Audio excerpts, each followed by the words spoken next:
Lesson 4. The first question you may ask is, what exactly are the qualities and the different functions of the physical body? It is presumed that you already know how this physical body came into existence. The process of its development from conception and growth within the mother until it reaches full maturity is so well known to the average reader that we are not going to enter into details on that subject. But the mysterious forces and laws back of that physical development, governing it and emerging into visible expression through it, are of vital interest to everybody. And it is the operation of those laws and forces which will be here explained in detail. The physical body as a whole represents the embodiment on this material plane of your ego, or soul, whose manifold activities are expressed through its different organs and members. That body is made up of millions and millions of cells, grouped according to the different functions of the body, and each group of cells having its own particular duties to perform. Moreover, every cell has an individual and independent life within it. Modern investigations have proven that even when taken from the body, these cells can, if placed in the proper surroundings, not only live an independent life, but can even develop under those new conditions. If you want to have a strong and healthy body, you must give to the cells the opportunity and possibility to function properly. Breathing and taking material food are two of the ways to accomplish this. Physical and mental activity naturally needs energy, and it is in the work of supplying this energy that all the cells of your body cooperate. You feed the cells of your body with gases and chemicals which, being absorbed and transmuted by the cells into a form of energy, in their turn feed you. That is, they supply you with the necessary amount of power for the work you have to do. This transmutation into energy, or life force, of the air absorbed through breathing and the chemicals absorbed through eating is in direct proportion not only to the amount of their absorption by your body, but also to the body's capacity for transforming them. As that work is limited, the amount of life force stored in your solar plexus is therefore also limited. Naturally, under those conditions, you can use these forces only to the extent of the actual capacity of your solar plexus. Once the solar plexus is drained of life force, you feel that there is nothing to draw upon any longer. Then you call yourself tired, because you have exhausted the supply of energy in your body.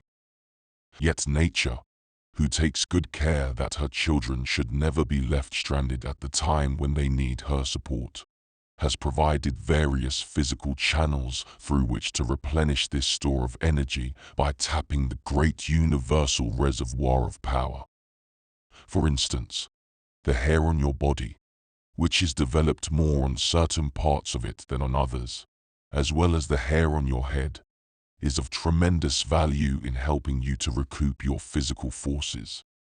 Each hair is a tiny wireless bowl contacting universal life energy and conveying it into the cells and the different centers of the body. Just as those natural wireless bowls are ready to function all the time, so is universal life energy ready to flow through them continually.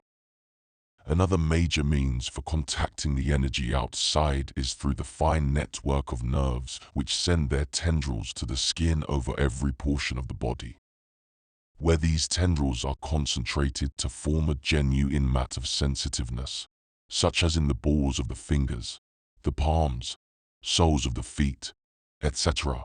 The sensitized areas act especially strongly as the grid of a receiving set, the point of contact, peculiarly adapted to the reception of vibrations of life energy from without.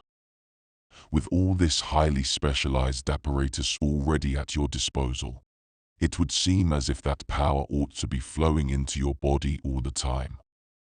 The reason it does not is because your nerves and cells are contracted on account of the general tenseness of your body and are almost paralyzed and closed up by some latent fear.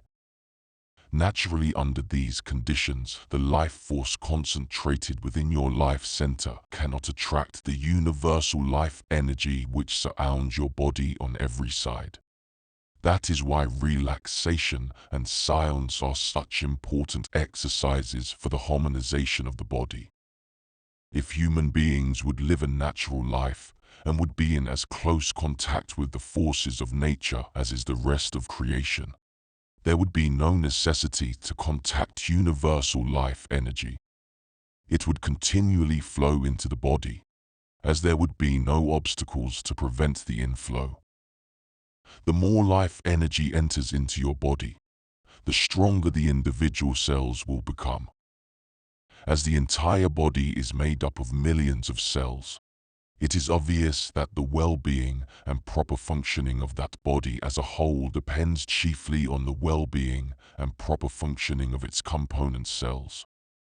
Add to this clear, strong, harmonious thoughts, constructive and lofty emotions, and you have power and harmony within ready to contact the universal harmony and power without.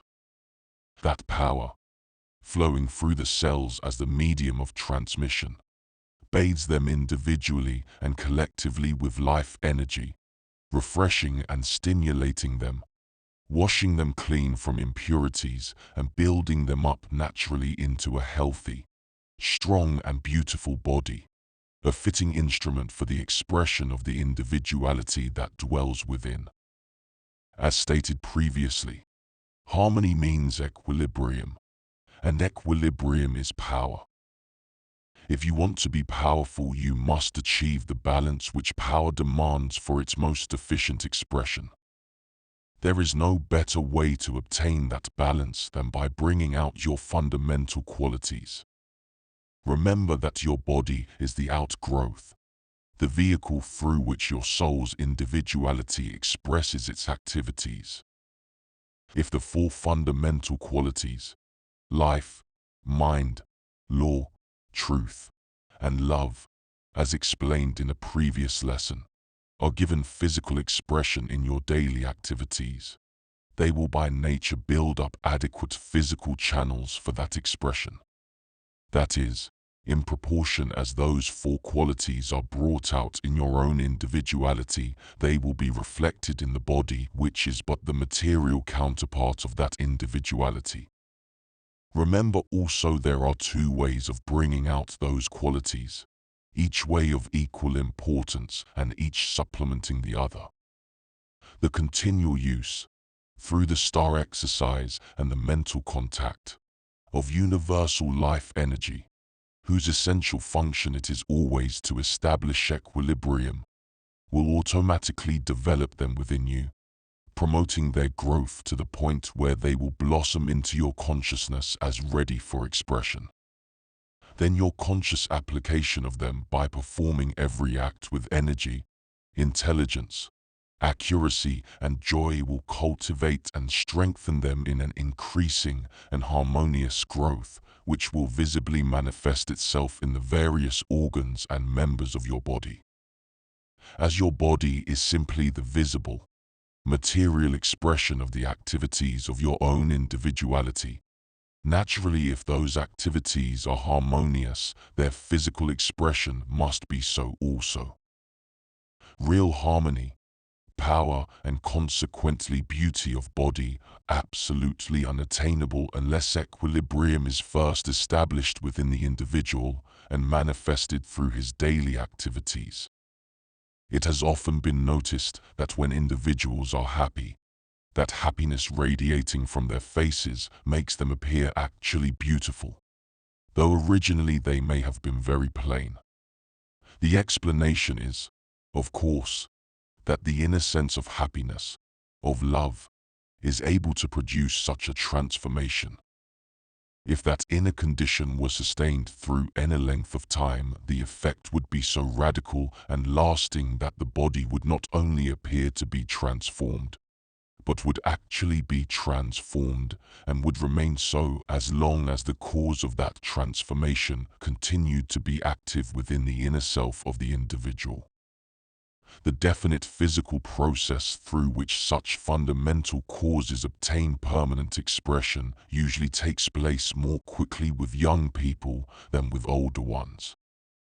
Scientific investigation has proved definitely that all body tissues are being continually renewed, with the result that everybody possesses a virtually new body at periods ranging from 1 to 7 or more years. It is through this renewal that any change must be gradually manifested. The younger a person is, the more rapidly that work of renewal generally takes place, because the plasticity of a young mind is reflected in a young and pliant body, whereas in older people a set habit of thought and ideas has expelled that buoyant physical elasticity. Yet age must never be considered an impediment. However slowly or quickly that change may be taking place, nevertheless it is taking place every moment of your lives.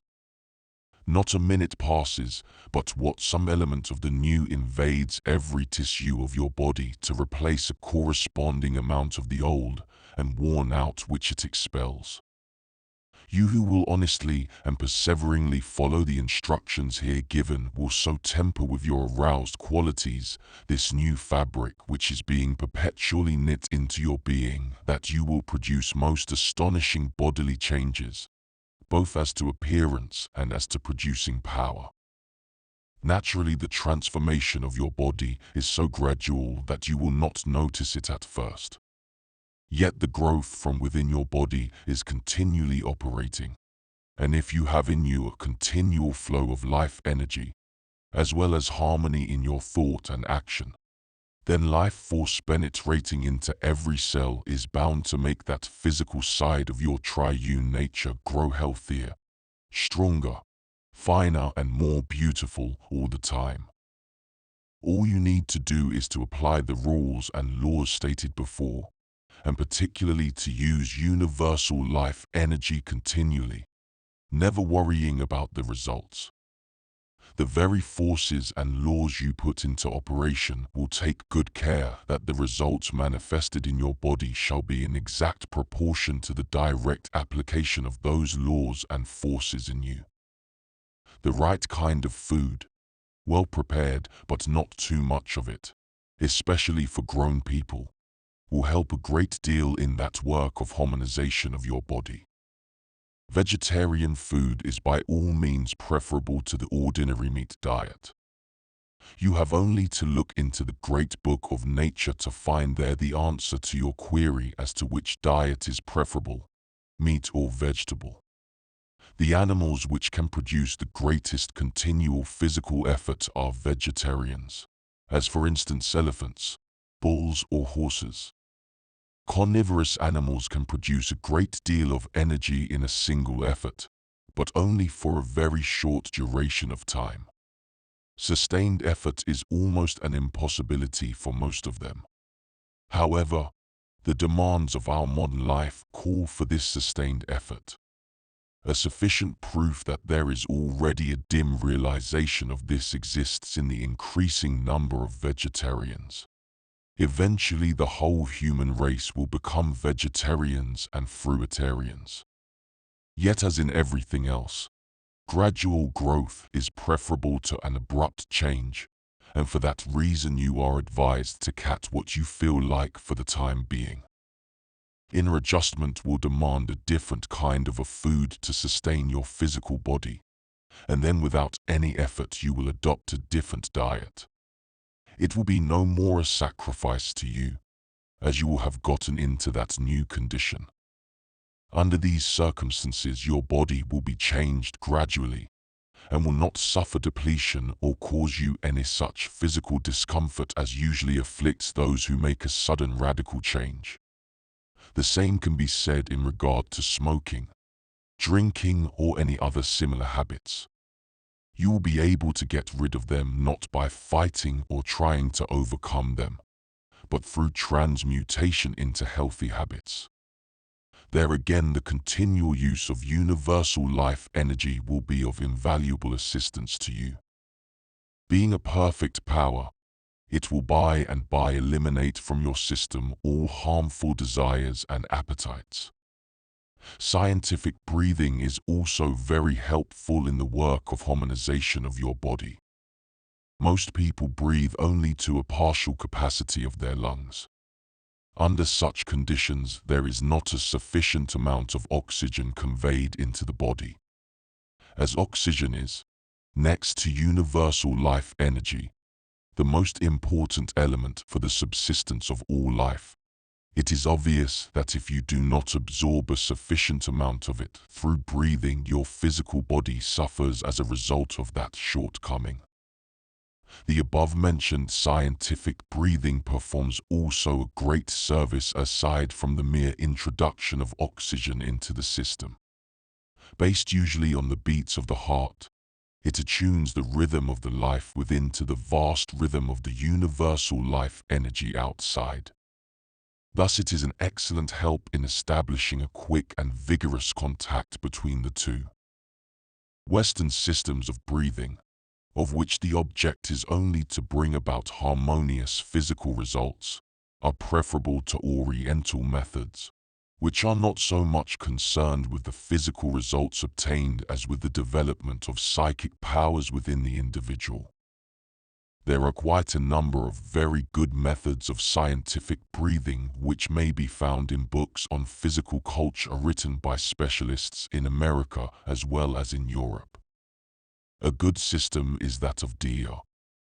Miller, a Swedish physicist, whose book My System is known all over the world.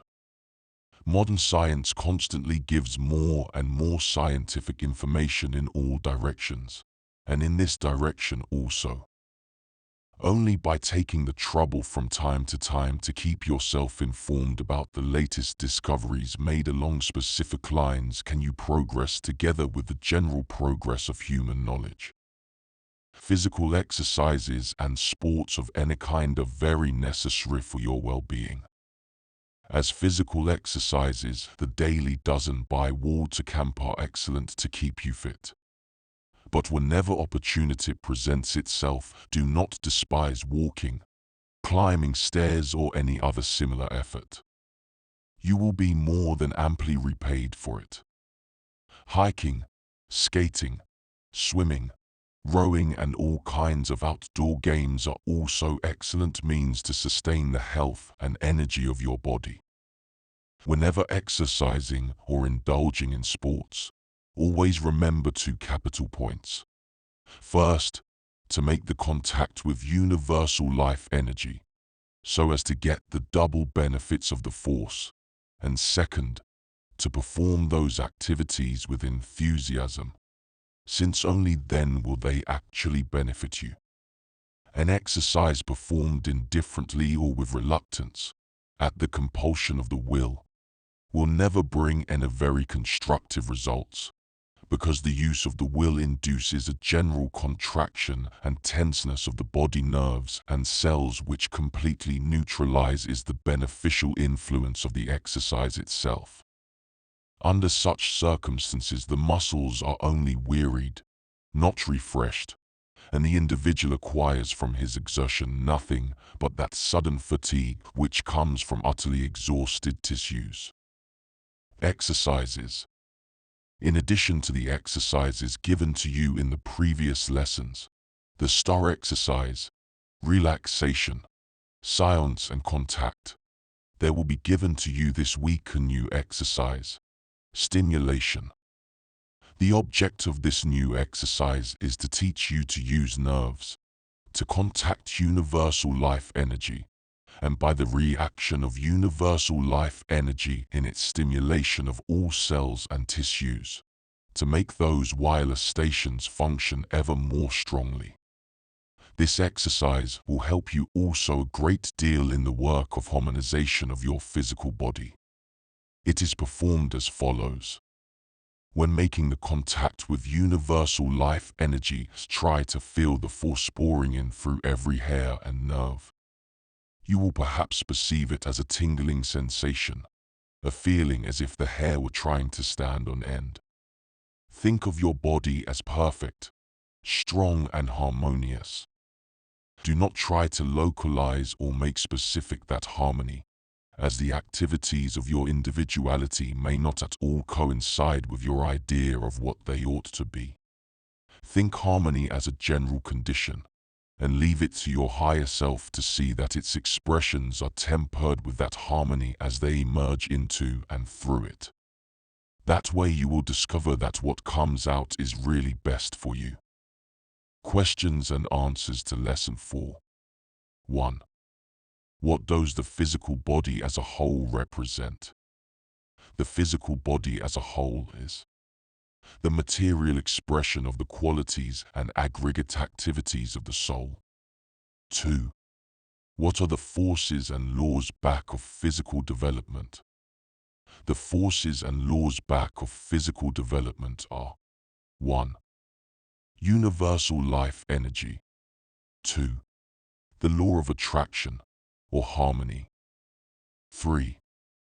What is the best way to acquire a strong and healthy physical body? The best way to acquire a strong and healthy physical body is by making it an open channel for the continual flow of universal life energy. 4. In what way has nature equipped the body for contacting universal life energy?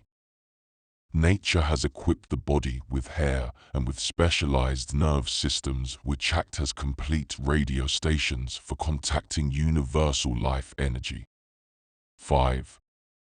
What center within the body exercise is the greatest power of attraction for universal life energy? The center within the body which exercise is the greatest power of attraction for universal life energy is the life center, located at the base of the spinal column. 6. Why does universal life energy not flow continually into the body of everyone? Universal life energy does not flow continually into the body of everyone because of a general tenseness and contraction of nerves and cells. 7. On what does the general well-being, strength and harmony of the body depend? The general well-being, strength and harmony of the whole body depends on the well-being, strength and harmony of its individual component cells, as well as on harmony of thought and emotions. 8. What essential qualities must one cultivate in order to build a harmonious body? The essential qualities to be cultivated in order to build a harmonious body are energy, mental activity, accuracy, and joy. 9. What are the 2 ways of bringing out the latent qualities of one's individuality? The 2 ways of bringing out the latent qualities of one's individuality are 1. Continual use, through the star exercise and mental contact, of universal life energy. 2. By performing every act of one's daily life with energy, intelligence, accuracy, and joy. 10. Is old age an impediment to the harmonization of the physical body? Old age is not necessarily an impediment to the harmonization of the physical body. Constant use of universal life energy will overcome the effects of old age. 11. What diet produces the most desirable results in the human body? The diet which will produce the most desirable results on the human body is the one toward which the individual feels naturally inclined and should change with the change of inclinations. 12. What mental attitude must be observed in performing physical exercises if benefit is to be derived from them? The mental attitude which must be observed toward physical exercises if benefit is to be derived from them is one of joy and enthusiasm.